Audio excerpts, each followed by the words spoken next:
Desa Pangkul Jaya yang sempat berdiri terpisah dari Desa Pangkul Induk kini kembali menyatu ke dalam wilayah Desa Pangkul Induk, Kota Prabu Muli.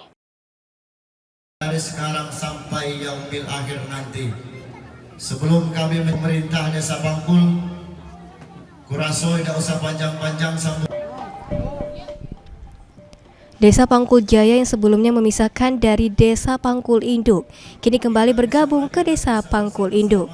Dengan demikian, saat ini hanya terdapat satu pemerintahan desa, yaitu Desa Pangkul Induk.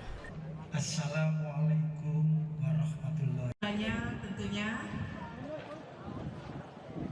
dari Fatur Rahman Esos dari pimpinan Pondok Pesantren Tahfizul Quran Dewan Dakwah Kota Prabu Muli. Kepala Desa Pangkul, Jakaria, mengungkapkan kembalinya Desa Pangkul Jaya ke Desa Pangkul Induk setelah terbitnya surat keputusan dari Gubernur Sumatera Selatan dan Wali Kota Prabu Muli.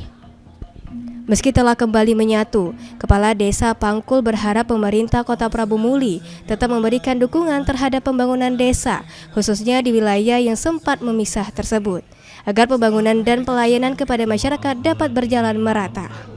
SK Gubernur dan Perwali Wali Kota Prabu Muli tanggal 31 ini secara resmi Desa Pangkul, persiapan Pangkul Jaya dinyatakan kembali ke Desa Induk. Berarti segala sesuatu adalah di Kepala Desa Induk. Namun harapan kami atas kembalinya hal tersebut, Bapak Wali Kota tetap optimis membangun Dusun 56 itu atau desa persiapan tersebut.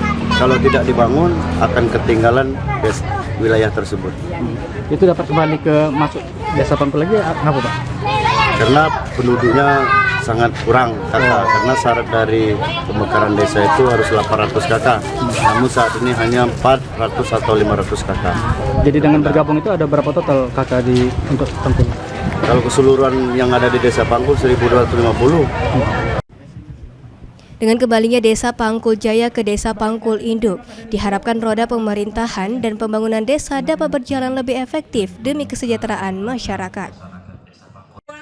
Anggi Perkasa, PAL TV.